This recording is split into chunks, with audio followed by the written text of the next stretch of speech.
In this video, we're going to be taking a look at understanding some basic principles when we're evaluating a design, how we might go about creating a design. And pretty much the evaluation process is the same with any design, no matter what the complexity is. We just have to kind of have a good understanding of where we begin with any of our design work. So this is a pretty simple, basic logo to do. And of course, the first thing we want to do with any design is make sure it's the right size for what we're going to be doing. Now, in my case, just for this demonstration, I want to make a miniature version of this just to kind of simplify the process for us. So if we go into wireframe mode here, you can see that we are working with a vector. And the reason we know that we're working with a vector is because we see all these cuttable lines. Now, it's really not that critical that we're working with vector or not. In this case, I am just going to go ahead and switch it over to a bitmap. You don't really need to do that, but to me, it's just to simplify the process, we'll just switch it from vector into bitmap form. Now, if we go into wireframe again, now you can see we don't see the cuttable lines. We just see the outline of the bitmap. So a little bit different. And almost every logo that I do, almost universally, I always switch it from vector to bitmap. And I know that's kind of backwards, but it's served me well, and I've done literally thousands of designs now, and I find that that works the best. Now, what kind of is backwards about that is because now we're going to go back and, at least with a portion of the design, we need to create some vector shapes that we can add stones to. But because of the way most vector designs are created, they're not really created with rhinestones in mind. So for my process, I just think it's easier to go this route. All right. So, and once we kind of get into it, you'll maybe see why I do that vector to bitmap conversion a little bit. So the next thing to do then is, of course, to resize our graphic. So if I select my graphic and I'm going to do, let's say, I'm going to do 6 inches. Now, I do want to make sure that this little anchor, this little lock, so when I change the width, the height changes accordingly. So, I was going to do 6, wasn't I? So I'm going to do 6. Because I suspect the person who sent this to me probably wants it for a full-size design. So rather than do that, they're going to do that. I'm going to do the little decal design, and I'll go ahead and post it as well as a little freebie for anyone who might want it. So now we'll just go back over here, and we've got our bitmap here. So let's go ahead and begin by locking that down. So the first thing that I would do, of course, because it's simple and easy, is we want to kind of evaluate this design. I'm a big proponent of using more than one stone size because I like that look. So that's really the first thing for us to consider. If we're only going to be using a certain stone size, maybe only SS10s or whatever the case might be, we have to kind of look and evaluate this design, see what will and won't work. So to do that, we're simply going to start with an SS16. That's going to be the biggest size stone that I think I might want to use. So you can see right now our stone size is SS6. I'm going to right click on SS16 and I'm going to right click on add stones and just drop one. Click. Now you see this button is still pink, and that tells us that we're still in that function.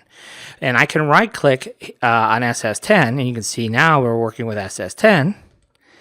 And so now that drops an SS10. And then lastly, we're going to right click SS6. And now we can hit the escape key to exit out of dropstone. So now you can see we have a 16 and a 10 and a 6. And so now we need to evaluate this design, what we're going to use where. All right. And what I think I would like to use, I always do this. Just for the look of it, I'm going to use a 16 and a 6 side by side like that. Okay, and that will more or less work and keep in with the original logo. Now, and if we copy this over, you can see that will work. So probably what we'll do is we'll do some 16s, and then we'll probably put in some 10s. So I'm just hitting the space bar. I'm just kind of giving you an idea of how we go about just kind of evaluating the design. So yes, we can start with 16s, and we'll work our way up there. With some smaller stones. Now for the outline here, for the main part of the design, I'll probably just do 10. So you can see that, and that actually works pretty good. You can see that's about the same width as our line work, etc. All right, so now we have a kind of a good understanding, a basic layout of how we're going to start tackling things. Let's go ahead and start tackling things. So let's go ahead, do the easy part first, right? We're going to make a circle, and we're going to reposition our circle to get it roughly in place here. Roughly the same size that we want. Now we have our circle, so now we're going to go, and we know we have our SS16, so we're going to go from 16 to 6, so we go to the stone fill tab, and we have that really cool automated function where we can say we want to go 16 to 6, and when we click create offset, you can see it creates another circle inside the circle.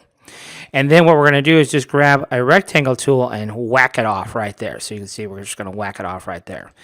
All right, and then of course the way to do that is we can just select our rectangle, hold our shift key, and we can go ahead and trim like so. And then we could do the same thing with our outside circle.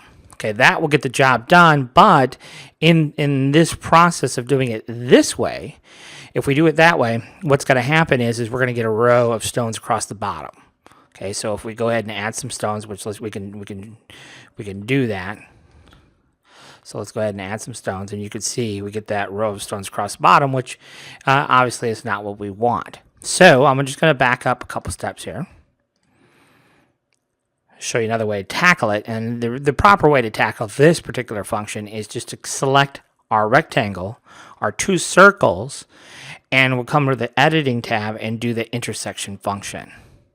And now you can see something happens. The fill of that circle goes away, but now if I come in here and just kind of marquee select and then hit delete, now you can see that the two outside lines are still there, but that line going across is gone. And so when I come in here and add my SS16 and then select my inside circle and add my 6s, now you can see, of course, what result we get there. And we'll go ahead and delete our stone paths, and now we have our 16 and our 6s in place. All right, so now obviously the next thing that's really simple to take care of is this little line here for the tassel. Now we have some specialized functionality that even I sometimes don't use, but hey, as long as we're doing it, we might as well show you some options here. So what we can do here is we can go ahead and draw a path. So I'm just drawing a line, and then we have this function called multi-stone. Now, the other important thing to talk about, and maybe I can demonstrate this to you. When I drew the path, I started from the top to the bottom. All right, so if I select my path and go into my shape edit tool here in CorelDRAW, notice that, can you see these tiny little arrows are pointing down? See that? They're pointing down. Okay. Now I'm going to redraw the line. And so they're pointing up. Okay. So we're going to just redraw the line. The 2-point line tool. Switch over to our shape edit tool. And now you can see the arrows are pointing up. Okay. So, and the reason that's important is for this next step. So what I want to do is I want the software to calculate for me the stones that I want to be there. So I'm going to tell it I want to use 6s, 10s, and 16s, and I'm going to have to choose one of these two options. So it's going to start the big stone, go to little stone from left to right, or it's going to start from big stone to little stone from right to left. And sometimes it can get a little confusing because this line is not left to right, it's top to bottom, or it's bottom to top. So when you're choosing all these various options, sometimes the stones can actually become backwards. All right, so that's just something to kind of keep in mind. But let's just go ahead and see what happens. We'll place some stones and see what the software comes up with. Now, hopefully, it'll start from the bottom to top, and you can see that it actually started from top to bottom. So what we would do here in that scenario, let's just go ahead and delete them. We still have the path. So the path is still there. There we go. So we still have the path, so then we'll just go back into multi-stones here and we'll choose the other option. Once you get used to how that works and it's not even worth me explaining. Use the function a little bit, and once you understand how that function works, you'll know which option to choose based on the order in which you created the path. Okay, so if we go into wireframe mode, we can see this a little bit better. The path is still there, but in the process of adding stones to it, we've renamed the path. When you just draw out a line, you see it says curve. So it has no definition to it. But when we add stones to anything, now you can see it's called defined path. So at the end or anywhere at the time, we can just select and hit that delete option, and it'll delete the stone path because it's called defined path. All right, so that's one way to do it using multi-stone. I don't tend to use that function hardly at all. You know, somebody had the idea of wanting it, so I just did it, but that's not typically what I would do. So typically what I would probably do is come in here and go ahead and place a 6 and a 16, and I would just come in here and just kind of, you know, there's really no exact rhyme or reason to it, but let's just go ahead and add a few stones here. Okay, something like that, and maybe one more. And then what we could do is just select them all and right-click on H. And basically what that does is that will line everything up. Now, you can see it's not exactly lined up like we would want to. And about half the time it works and half the time it doesn't. And the reason is really just a bit of a quirk in CorelDRAW. So what we can do here is we can select the first and the last line and draw a path. And then what will happen is it will just slap those stones somewhere just so it's touching the path, and then we can right-click on D, and it'll kind of snap things together like that. So it'll give us our straight line. So the same process as using multi-stones, probably with a couple more steps. It's just multi-stone is there. I just haven't really forced myself to actually use it probably like I should. Now, one of the things that really gets to me, guys, and I think will kind of set you apart a little bit when you're creating your design work, is anytime there is symmetry in a design, take the time and make it, you know, by only creating half of a design and then mirroring it, then you're only designing half of it, but it also, to me, makes the overall design look better. So you can see, at least with his head, is symmetrical, his neck is symmetrical. So what I would do is I would drag over a guideline, start there. Now we know we're going to be using 10s.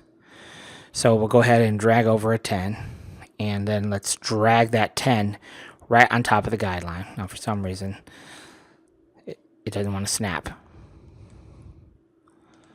So I'm not sure what that's about. Let's see here.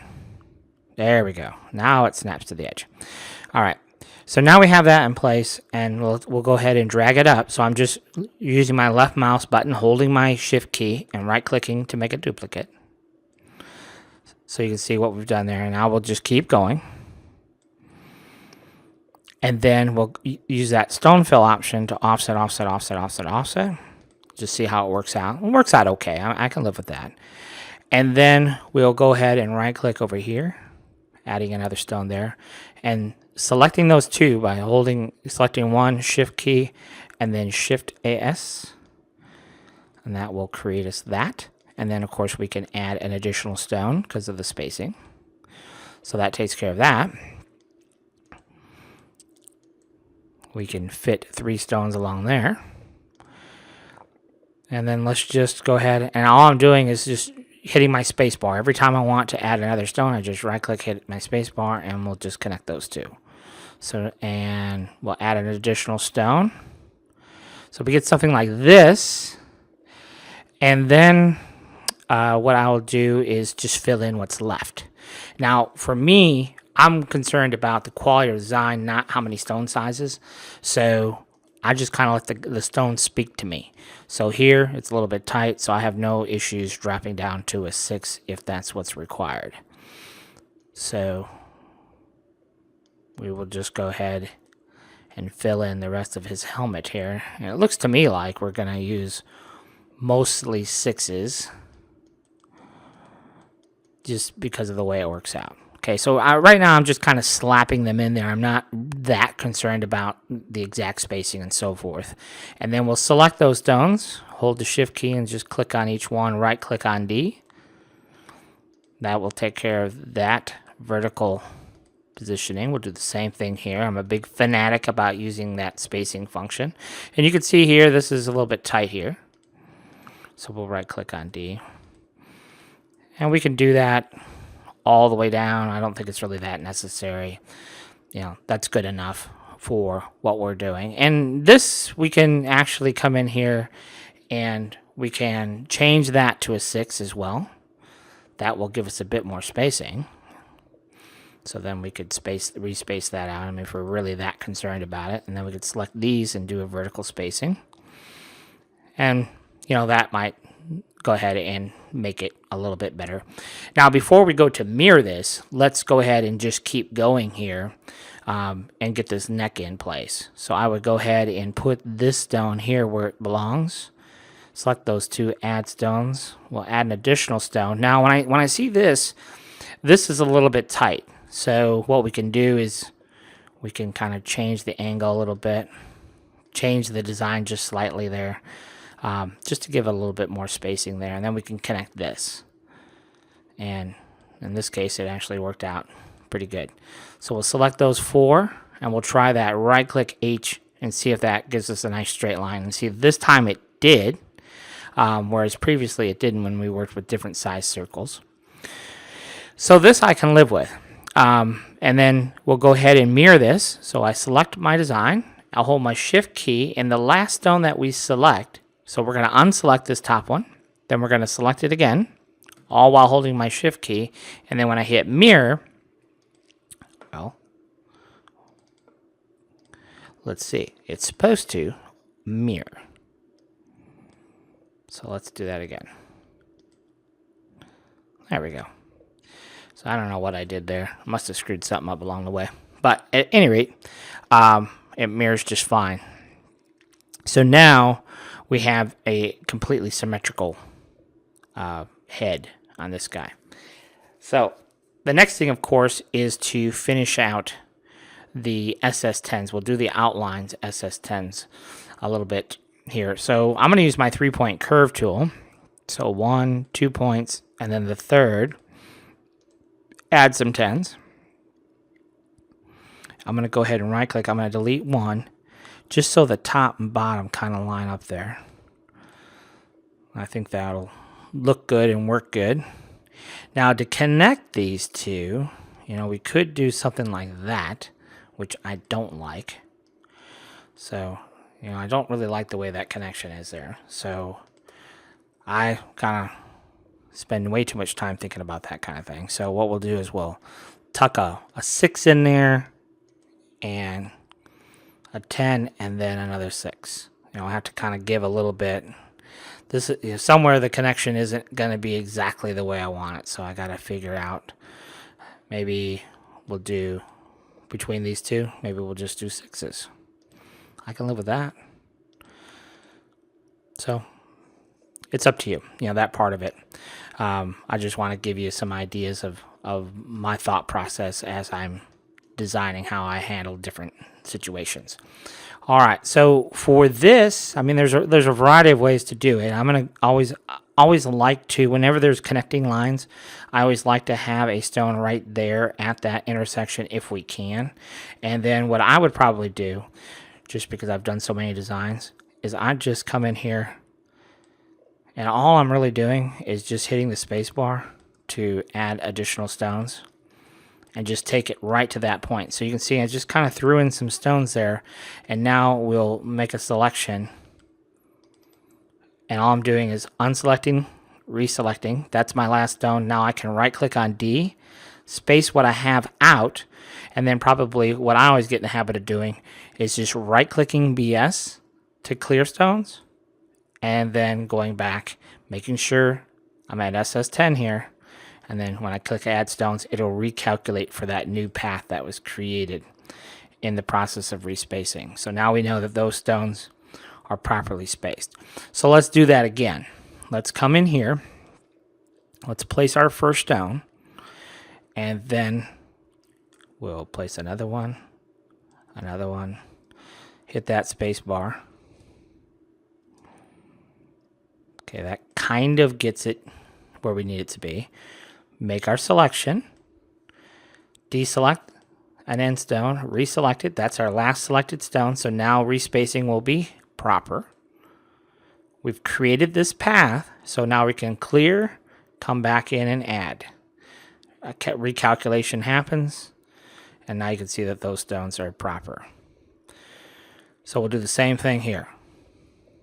We will, and we can just, move our mouse and position it.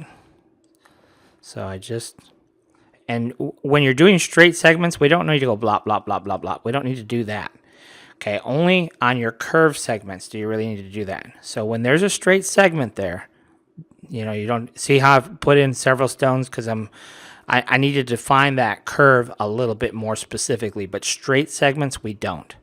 So we can just do, that's where the straight segment starts, and this is where it ends, and that's all we need. So now we can come in and select. Now this time I didn't select that end stone. So I can add to the current selection by holding my shift key and add to it. And now I can right click to create my path. I can right click to get rid of my stones, and then I can add stones to put them back in under that recalculation. So there you go. So same thing here. We have a straight line, so we just need 2. And then that one we could just hit AS, and it automatically calculates the proper number of stones, for that particular space. All right, so let's just keep going. So what I would do then to kind of finish this up, you can see I've gone over our original artwork a little bit. That's all right. Shift AS, and that allows us to tweak this path a little bit to give it that little bit of curvature. And then we'll go ahead and drop a stone there, and there, and there, and AS. And then we'll see if we can fit another stone, and see sometimes when it's tight like this. So it is tight, so I might just undo this a couple steps. And because I know it's tight, I'll just tweak it from the original artwork. We'll go out a little bit, see how far I can tweak it to give us enough spacing, enough proper spacing there. So now you can see it's a little bit better for when we're cutting templates and whatnot. All right, so now we just keep going here. And really what we need is we need a border of stones. And then we'll come back in, and whatever's left is whatever's left. So I'm going to take these 3 stones, and like I said, I'm kind of a big one for symmetry. So if we can have some symmetry, I would rather have it. So let's go ahead and try that mirror function. That's what it would look like, and I'm going to live with that. So I'm then going to add to that on this side. So you can see here we went with these because of the child placement. Another thing we could have done is moved his head up or down or out or in. And that's, now that I'm this far in, I didn't really think about it. But think about that. Sometimes, we're too focused on the original artwork. It wouldn't matter if we moved his head over, up, down, left or right. So, it's something to keep in mind that we could have possibly used some 10s, but because we're this far along, it doesn't really matter to me one way or the other. So at any rate, let's go ahead and remember, we just need, that's a straight line segment, so we do need some additional stones to define this curvature a little bit, but then we have a straight line segment, so now we don't. So we can just skip that, and then we'll come back in here, throw in a few stones along that curve, back to where it begins a straight line again, and then that's all we need. So that's all the stone placement we need. So we don't want to create too much work for ourselves there. So then, of course, what we'll do is we'll just select all the way down. So you can see I've got, I don't really need that. I've got that 10, these 10s to define the curve, these 10s to define the curve, that one, and then shift key to the last one, and right click. That's going to create the path we need. Right click to get rid of existing stones, and then come back in and add some new ones. And you can see there is that border. And so that really makes the process quite simple. And then, we can just add a couple of stones, something like this. And then basically we're going to repeat that same process. So this will be our straight line segment. We have to add a couple of stones to define our curve. Then we have a straight line segment. Then I think we're going to have a couple stones like this. And again, I'm kind of picky about symmetry, so this stone has to be right there. And the rest of these up top here has got to get worked out, because I really would prefer that to be perfectly symmetrical. So down to where it begins to curve, space bar, all I'm doing is hitting the space bar. There's nothing magical there. All the way back down to this point here. And now you can see kind of what I've created. So we've got straight line, a little bit of a curve, straight line, a little bit of a curve, all the way around, down, and through.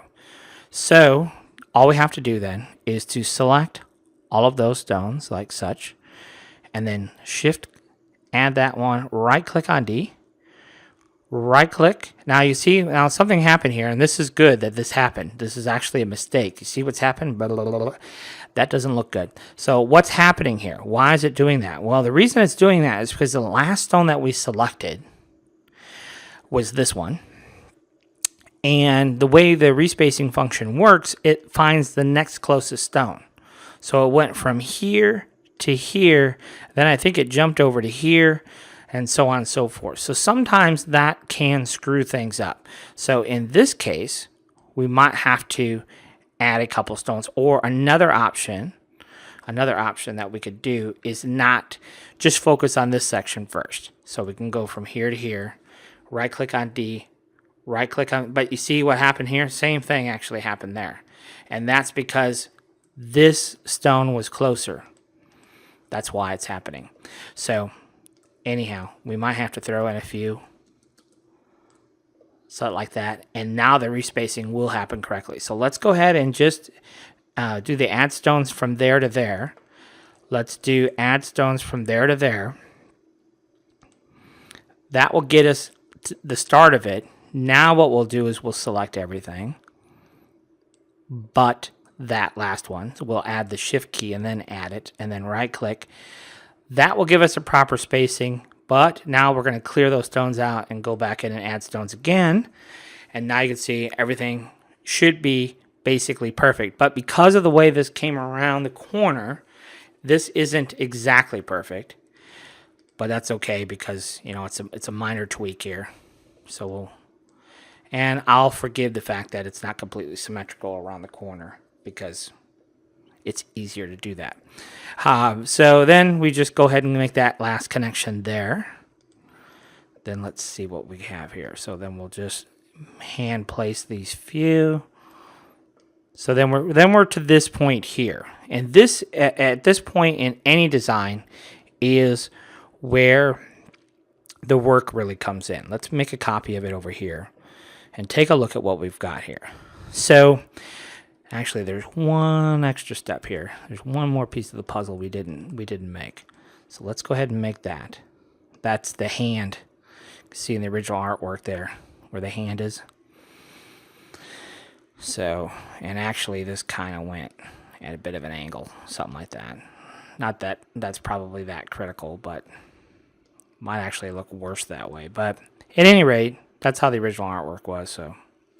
But at this point, there is no magic shortcut as far as getting the fill done right. And because I'm such a fanatic about the fill, I want it to look nice. I want it to look perfect. The only way to really do it, to make it really look right, is just to dive in and make it happen. So what I try to do is I try to do tens, obviously, as much as possible. But where I think sixes will come into play, and I like the look of the two different stone sizes, I just give in and I use some sixes. If I don't have to, then I won't. We can fit tens, quite comfortably here.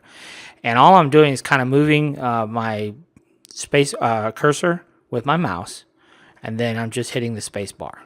And really what because I've done so many, it just happens pretty quickly for me. As you can see, and all I'm really doing at this point is I'm not really that concerned about a lot of specificity and where I'm placing. I'm just slapping some stones in to see what will fit at various spots. So you can see here, like maybe we could fit a 10 there, but it's pretty tight, so we'll just drop it to a 6. And I'm not that concerned about spacing at this point. I just want to get it kind of close to see where we're at here. So that's all I'm doing. If there's some overlaps, it's okay, because we'll fix it. Well, we won't fix it. Easy Stone's going to fix it, because it'd be way too complicated for us to fix it. But we'll just select the appropriate stones and then tell Easy Stone to please fix this for us, because this is not going to work. So yes, we spend a little bit more time on doing the rhinestone fill, but in the end of the day, to me, the work shows that too. So let's stop there, because I think that's a pretty good stopping point, and let's go ahead and fix what we have here. Now, this will take a little bit of getting used to, but I love this technique. So we're going to use our freehand pick tool, hold down the Alt key, and just swipe through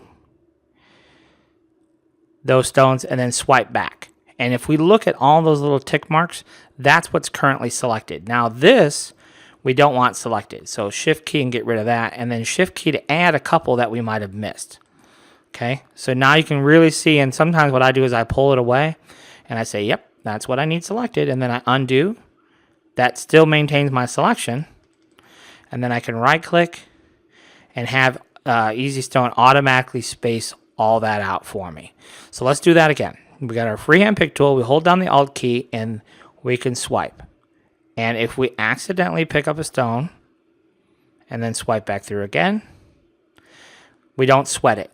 The more you use that function, the easier the function will become, the more precise control of your mouse you'll have.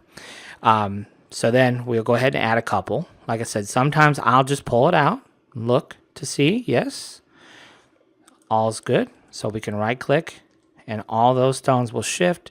And as you do that respacing, you'll see the better you get at placing stones initially, the less those stones are going to shift on you when you do that respacing. And then you know you're doing it right. If the stones shift quite dramatically for you, then you know you probably didn't do it right. So anyhow, we'll swipe through here, swipe back. That'll get it. So you can see what's selected there, and then we'll add those couple. Move it away. All looks good. We don't have anything selected we shouldn't. And then right click again. And that's as good as it gets.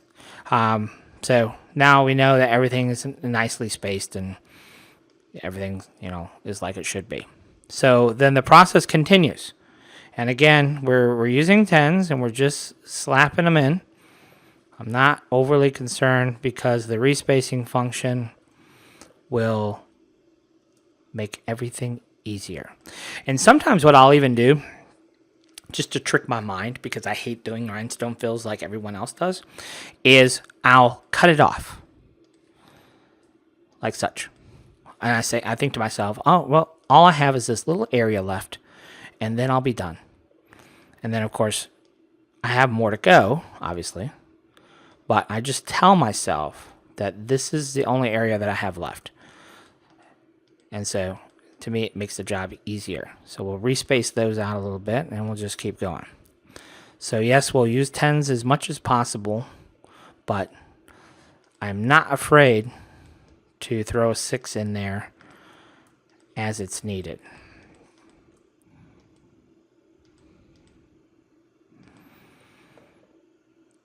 So we'll just keep going here.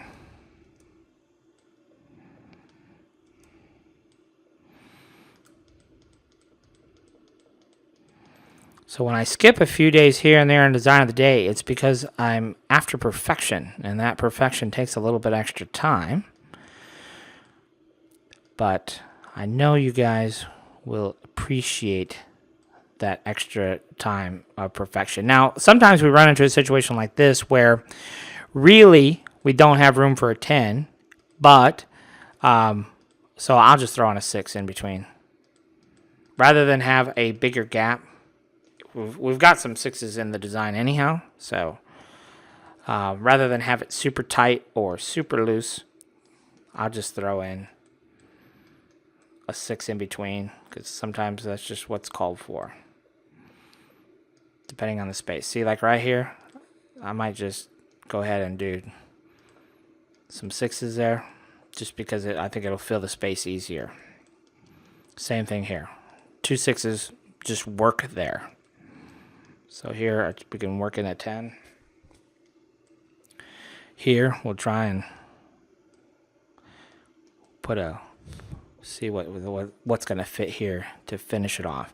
And of course, this always is the most difficult part, is when you get right to the center, you know, what is going to work best. And so there's always a little bit of a give and take sometimes when we're making those connections of, you know, what's going to look good. And what looks on paper, you know, on the screen here, isn't necessarily going to show very much, you know, when you actually get it on a shirt. Or in this case, it's basically a small decal size design is what we wound up doing. So we'll go ahead and finish filling this in. And what I try to do in these larger fill areas, I try to go around the perimeter. So we started by kind of building a container with the outline, and now what I'm going to do, this is another tip too, if I'm using some 6s like I am here, rather than do 2 6s in a row like this, you'll notice in my designs I always split it. Symmetry. Remember, I went to school for architecture, so I got to have symmetry. Or I'll do this, where the 6 will be in the middle. It just depends on the situation. So, so anyhow, you'll notice that I always split it if I can, rather than put 2 in a row, just because I think it looks better. But anyhow, what I was saying is we did the outline, and so now what I'm doing is just kind of following the outline with 10s again. So I do try to use as many 10s as possible, but the situation calls for it. And it's so much harder to design really a nice looking design, and I've tried it on so many designs, it makes my head spin, where I've gone in thinking that, you know what, I really need to use only SS10s, but to me there's just too much, you give up too much when you only force yourself to use one stone size.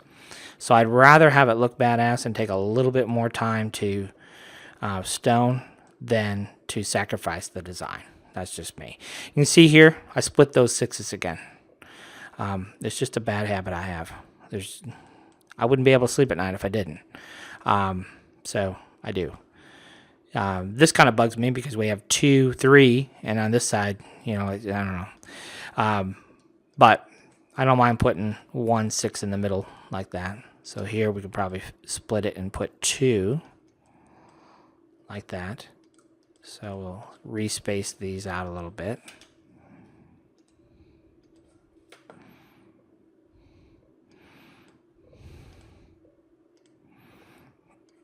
And of course we can use, even in fill areas, we can use that add stone function. You know, we can select 2 stones. You know, if it's just a little straight line segment, we can go ahead and do that.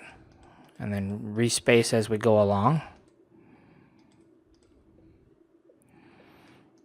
Even if we're curving it a little bit, we can start out with a straight line and then we can bend it a little bit as needed.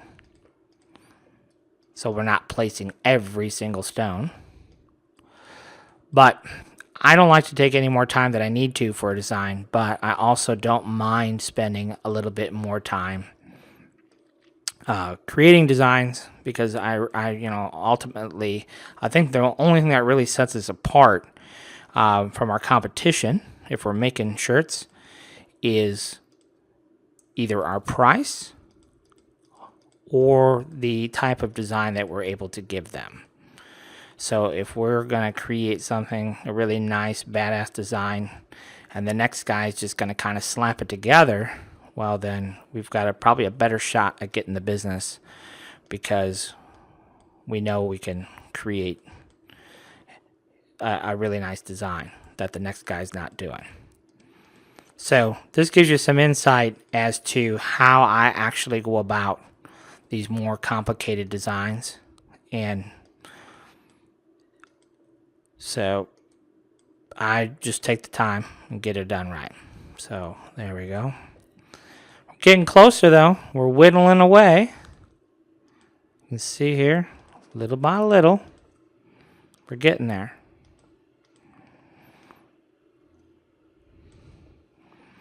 Let's see here. I'm going to drop a 6.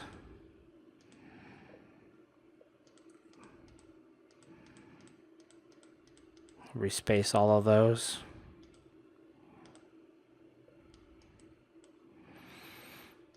I might change my mind, put that back to a 10, because we do have the space.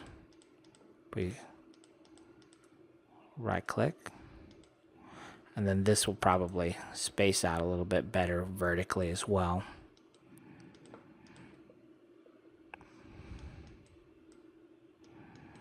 So we'll see how this all works out now. Now is where it gets tricky, because we're coming into the home stretch here.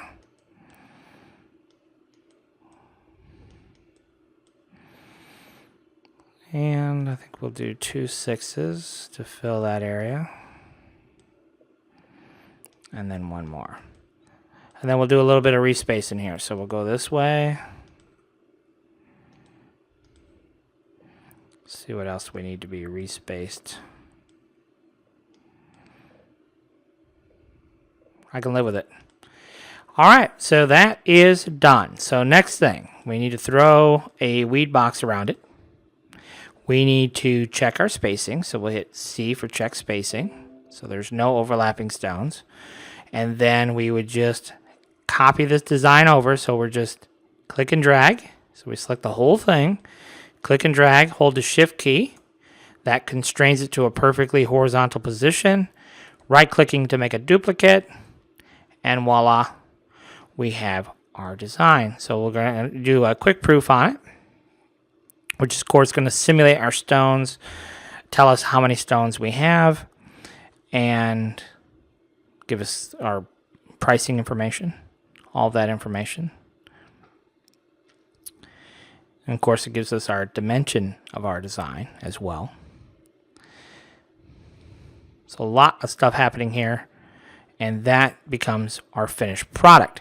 Now, one thing that we could do also, because this was designed specifically for a decal, is create the decal outline as well. So what we'll do here is we'll just go ahead and make a selection. And then we will come over here to the Specialty tab and hit that Create Decal Cut Line. And that will create a decal cut line for us, as you can see here. Now, you have all these interior parts, which we can get rid of by selecting that and then right-clicking. So now we just have the outline. And of course, the space, the offset from the stones, if we're going to use this outline to cut our decal material, you can define that by hitting Shift Create Decal Cut Line. So if there's no value there, then the default that we use is 3 millimeters. But you can add in your own value, but you have to add it as millimeters. But anyhow, that gives you the design, how we would go about tackling it. I think it looks nice. I think it's worth taking the extra time of placing those stones and getting that fill just right, to make it exactly right. There's really too many options. It's just like with CorelDRAW, anything else. There's lots of different ways to go about creating fills. I showed you the way that I use most because, like I said, I try to make it as perfect as possible when I'm creating a design. But there are other shortcuts that you can take to creating fills. There's different functionality in EasyStone to simplify that process. but to me the quality suffers when we add in speed and automation. Then typically the quality factor goes down. So that's just something to consider. It's just like cooking chicken. If you ever cook chicken, if you cook it slow, then chicken turns out nice and tender. If you try to cook chicken on high heat and a little amount of time, then you're going to have tough chicken. So, any rate, that's how you do it. And the process would be absolutely identical for a big version. And yes, this is a pretty simple design, but when you get more complicated designs, the process is still basically the same. You just take piece by piece by piece by piece. And the more demonstrations you watch of a given logo, the more you'll say, oh yeah, that really is quite similar, even though this design is very complicated where this one is a lot more simple. The actual steps are the same. There's just the more complicated the design, the more steps. But the actual steps themselves are basically the same. So, all told, yes, we created a video. This video is about 40 minutes long. All told, in reality, a design like this, a little decal design like this, about a half hour of work, but you get it right. It looks nice, and hopefully your customer will appreciate that extra time you spent to make it look really nice. Thanks for watching.